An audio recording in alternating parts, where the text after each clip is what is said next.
káàbọ̀ Koleoso apá kẹjọ ń bọ̀ lọ́nà fún gbogbo ẹ̀yin olólùfẹ́ wa lọ́jọ́ tòní a gbé sinimá méjì ńlá kan wá fún gbogbo ẹ̀yin olólùfẹ́ wa sinimá méjì yìí ẹ máa gbọ́ wẹ́rẹ́wẹ́rẹ́ ọ̀rọ̀ láti ẹnu àwọn tí mo kó wá lónìí ẹ̀yin tẹ́ bá wo fídíò yìí ẹ máa bá wa share fídíò yìí kẹ́yìn náà ṣe kí ni kẹ́ máa bá wọn lọ nǹkan tẹ́ bá fún àwọn sinimá yìí ẹ máa kọ sí comment section nítorí pé kí ni sinimá méjì wo la gbé wá Koleoso àti Sunday Dagboru dé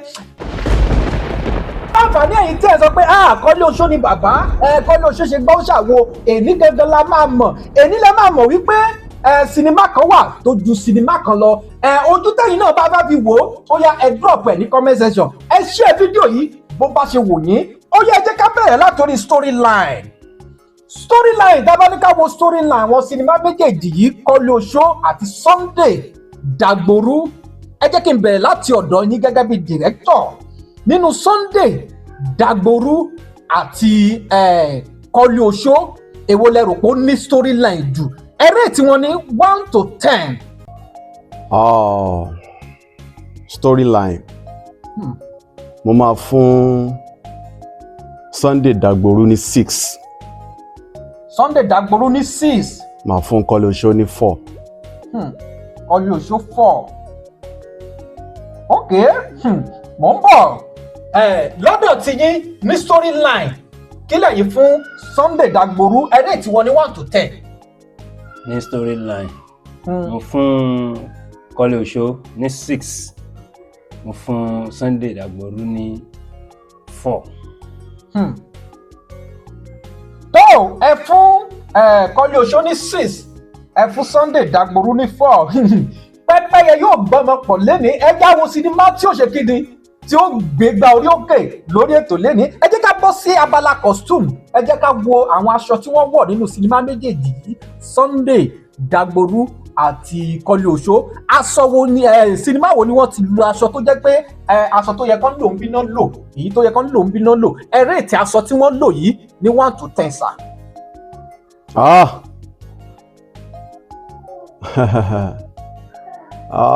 Màá fún Sunday Dagboru ní 7. Sunday Dagboru ní 7. Màá fún Koleoso ní 3. Láti ọ̀dọ̀ yín ẹ jẹ́ ká sọ̀rọ̀ nípa aṣọ tí wọ́n lò nínú sinimá méjèèjì yìí ẹ̀rẹ́ tí wọ́n. ṣẹ̀rí ní ti Koleoso mo fún ní 8. ẹ fún Koleoso ní 8. bẹ́ẹ̀ni ní ti Sunday Dagboru mo fún ní 2. so à ń bẹ́ tó pọ̀ náà nìyẹn ó máa láàdùn gan ó yẹ ẹ jẹ́ ká bọ́ sí abala casting àwọn òṣèré tí wọ́n lò àwọn òṣèré bí wọ́n ṣe pàfọ́ọ̀mù tó nínú sinimá méjèèjì yìí báwo ni aṣọ wọn ṣe kì tó báwo náà ṣe cast tí wọ́n miscast ibi tó yẹ kán ti lu àgbàlagbà tí wọ́n lu ọmọ kékeré ẹ jẹ́ n bẹ̀rẹ̀ láti ọ̀dọ̀ tiyín níbi casting yẹn kí ni ẹ fún Sunday Dagboru kí lẹ fún Koleoso. ṣe rí nípa ti casting Sunday Dagboru tẹ́ bá wo àwọn tí ẹ̀gbọ́n ọdún tí wọ́n bá ṣiṣẹ́ papọ̀ lórí iṣẹ́ yẹn àwọn ọ̀gbá ni wọ́n dẹ̀ deliver gan ṣe understand and ti Koleoso náà iṣẹ́ ni Ibrahim tẹ̀lé ṣe torí kò easy láti lè láti lè drill comedian kí bàbá Ògbólúkẹ́ kán dẹ̀ perform because ó jẹ́ kárí bàbá in another picture and bàbá dẹ̀ deliver so iṣẹ́ ni director iṣẹ́ yẹn iṣẹ́ gidi ni wọ́n ṣe so for this reason 5-5. lẹ fún àwọn méjèèjì. bẹ́ẹ̀ni 5-5. ní ti casting. bẹ́ẹ̀ni 5-5. láti ọ̀dọ̀ tiyín casting kí lẹ fún wọn. ní ti casting mo fún Koleoso ní 7 ti Sunday Dagboru mo fún ní 3. ẹ̀yin olólùfẹ́ wa ẹ jẹ́ ká wo sinimá tí ó ṣe kíni tí ó gbégbá orí òkè lọ́jọ́ tòní gbogbo ẹ̀yin tẹ́ ẹ̀ pariwo Koleoso ẹ rí i pé sinimá kan wà tó ju sinimá lọ kí lẹ fún casting Sunday Dagboru. 3. tó ẹ jẹ́ ká bọ́ sí abala pros ìyẹn àwọn bíi ìbọn àdá àyíké àwọn nǹkan tí wọ́n lò ìlẹ̀kẹ̀ àwọn pros tí wọ́n lò èwo lẹ yìí rate jù 1 to 10 láti ọ̀dọ̀ tí yín sà. mo fún Sunday Dagboru ní 8.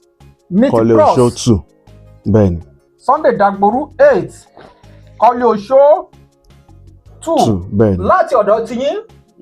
Mo fún Koleoso ní 8, Sunday Dagboru 2. ẹ fún Sunday Dagboru ní 2. 2. ó yá ẹ jẹ́ ká bọ́ sí graphics bó ṣe mọ́lẹ̀ tó iṣẹ́ tó ta lẹ́nu tó jẹ́ pé ìbábẹ́rẹ́ bá jábọ́ rí gbogbo àwọn kámẹ́rà ló máa ń jẹ́ kí iṣẹ́ kó ṣe kí ni ó fine gan gidi. So iṣẹ́ wo lẹ́yìn rèétì jù kí lẹ rèétì Sunday Dagboru kí lẹ rèétì. ṣe rí ẹ mọ̀ bí a ṣe ń wà civilized sí náà ni technology advances sí. bẹ́ẹ̀ni. iṣẹ́ tí ó wà ń ta ń gbà yẹn náà fi ya Sunday Dagboru. ilé tó dẹ̀ wà ń ta ń sìn náà fi ya ti Koleoso. mo fẹ́ jẹ́ kẹ́ kọ́ mú factors yẹn dání. but ẹ mọ̀ ní títorí pé bóyá àsìkò tí wọ́n yá àti ìgbà yìí ká má sọ fact. So màá fún Koleoso ní 7. Koleoso 7. Màá fún Sunday Dagboru 3. Sunday Dagboru 3 nítorí àsìkò tí a wà yìí. Bẹ́ẹ̀ni. ojú wo lẹ́yìn fi wò ó. Ṣé rí gẹ́gẹ́ bí ọ̀rọ̀ tí wọ́n sọ lóòótọ́ ni ìgbà kọ̀ọ̀kan àsìkò kọ̀ọ̀kan ni. àwọn iṣẹ́ ìgbàlódé ti dé tó ń jẹ́ kí iṣẹ́ wa bọ́lẹ̀ kedere kí lẹ wá fún Koleoso. mo fún Koleoso ní 6, mo dẹ̀ fún Sunday Dagboru náà ní 4. ó yá ẹ jẹ́ ká tẹ̀síwájú ó kù méjì ẹ jẹ́ ká wo sinimá tó máa ṣe kíni tó máa na sinimá ẹgbẹ́ ẹ̀ pa lónìí ká tó bọ́ sí final ó kù méjì tá a fẹ́ sáré gbé yẹ̀wò ìkejì náà ni make up effect ìyẹn bí wọ́n ṣe make up fún wọn ẹ mọ̀ Sunday Dagboru ó kọ s sórí ara àwọn make up tá à ń sọ nìyẹn tẹ bá wo bàbá Ògbólúkẹ́ dáadáa tí wọ́n ṣe bàbá Koleoso àwọn náà kún inú wọn báyìí ní white ojú wọn báyìí gbogbo àwọn make up effect yẹn ta ló ní make up effect nínú àwọn méjèèjì kí lẹ̀yin fún ẹ jẹ́ kí n bẹ̀rẹ̀ látọ̀dọ̀ tiyín kí lẹ̀yin fún Koleoso kí lẹ̀yin fún Sunday Dagboru make up effect. Sẹ́rí ti make up effect mo fún Koleoso ní 6. Koleoso ní 6. Bẹ́ẹ̀ni mo fún Sunday Dagboru ní 4. ojú wo lẹ́yìn fi wò ó. make up effect ti Sunday Dagboru ó pọ̀ ju ti Koleoso lọ. bóyá ẹnìkejì mi ò rántí Sunday Dagboru mọ́ dáadáa ṣé ẹ understand mi ọmọlẹ́yìn Sunday Dagboru pọ̀. ṣé gbogbo wọn lọ́dẹ̀ ní ìfẹ́ ìsá. gbogbo wọn náà ya tattoo. gbogbo wọn náà kun oorun. nídìí kan àbí ìkejì ìdíwé bó ṣe ń kọ́ọ̀tì èèyàn ní Sunday Dagboru máa rí kọ́ọ̀tì yẹn lára wọn. so fún ìdí èyí mo fún Sunday Dagboru ní 7. Sunday Dagboru 7. mo fún Koleoso ní 3. ẹ jẹ́ ká wẹ̀rẹ̀ sinimá tó máa gbégbá orí òkè ọ̀lọ́ ó pẹ́yọ kan náà ni òun náà ni sound effect.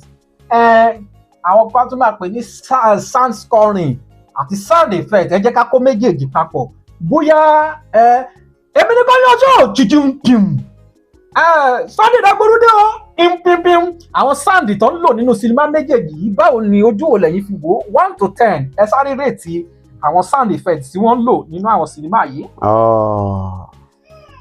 gbogbo wa la mọ̀ yìí pé ẹni tó bá ti ní í ṣe pẹ̀lú sound effect Ibrahim tẹ̀lé máa ń try gan. So mo score Koleoso ní 6. 6. Mo dẹ̀ score Sunday Dagboru ní 4. 4. láti ọ̀dọ̀ ti yín. mo fún Koleoso ní 5. Koleoso ní 5. mo sì fún Sunday Dagboru náà ní 5 torí iṣẹ́ làwọn méjèèjì jọ ṣe.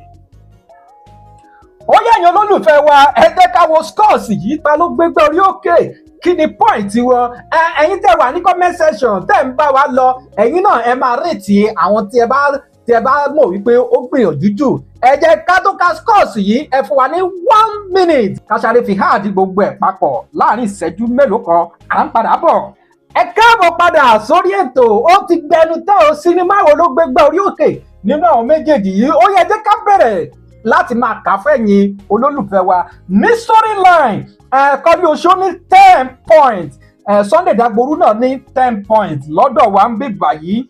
Ní costume Koleoso ní 11 points, Sunday Dagboru ní 8 points. Ní pros ìyẹn àwọn nǹkan tí wọ́n lò Koleoso ní 10, Sunday Dagboru náà ṣe kí ni àwọn náà ní 10. Ní casting àwọn òṣèré tí wọ́n ṣiṣẹ́ nínú sinimá yìí Koleoso ní 12, Sunday Dagboru ní 8. Sound effect Koleoso ní 11, Sunday Dagboru 9.